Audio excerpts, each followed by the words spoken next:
রাশিয়ায় উৎপন্ন রিক্টার স্কেলে ৮.৮ মাত্রার ভূমিকম্প শুধু পৃথিবীর ভূগঠনই কাঁপায়নি, বরং কাঁপাচ্ছে ক্ষতির আশঙ্কায় থাকা রাষ্ট্রগুলোকে।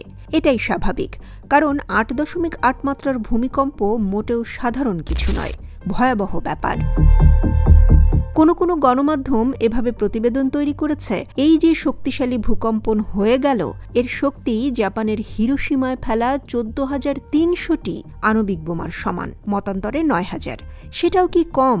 ভাবা যায় কতটা ভয়ঙ্কর শক্তি নিয়ে ভূকম্পটি অনুভূত হয়েছে।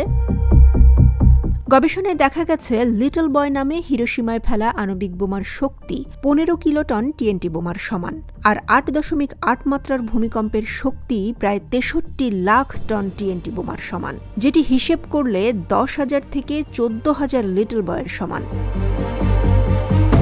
ভূমিকম্পের সাথে আণবিক বোমার শক্তির তুলনা করা হলেও এদের প্রভাবে তারতম্য রয়েছে।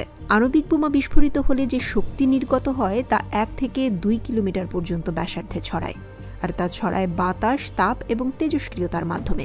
ভূমিকম্প থেকে নির্গত শক্তি কয়েকশো কিলোমিটার পর্যন্ত মাটি এবং পানিতে ক্ষতির কারণ হতে পারে।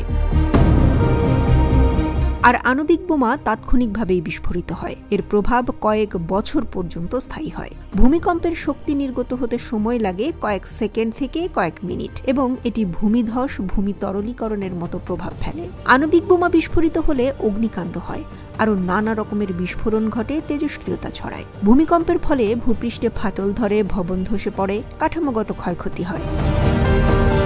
২০১০ সালে চিলিতে ৮.৮ মাত্রার ভূমিকম্প হয়েছিল। সে সময় অবকাঠামোগত ব্যাপক ক্ষয়ক্ষতি হয়, নিহত হন ৫২৫ জন মানুষ।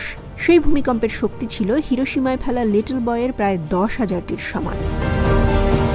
এর এক বছর পর ২০১১ সালে জাপানের তোহোকুতে রিক্টার স্কেলে ৯ মাত্রার ভূমিকম্পে সুনামি এবং ফুকুশিমা পারমাণবিক কেন্দ্র ক্ষতিগ্রস্ত হয়। এতে প্রায় ১৮,০০০ মানুষ নিহত হন এবং $৩৬০ বিলিয়ন মূল্যের সম্পদের ক্ষয়ক্ষতি হয়।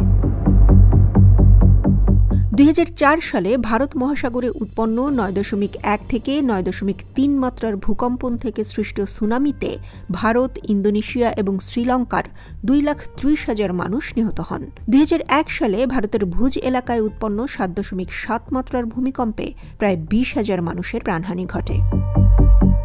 ভূমিকম্পের শক্তি কতটুকু, কতটা ক্ষতি করবে, কতগুলো প্রাণ কেড়ে নেবে, তা নির্ভর করে কোনো অঞ্চলের ভূপ্রাকৃতিক গঠন এবং দুর্যোগ মোকাবেলায় প্রস্তুতির উপর।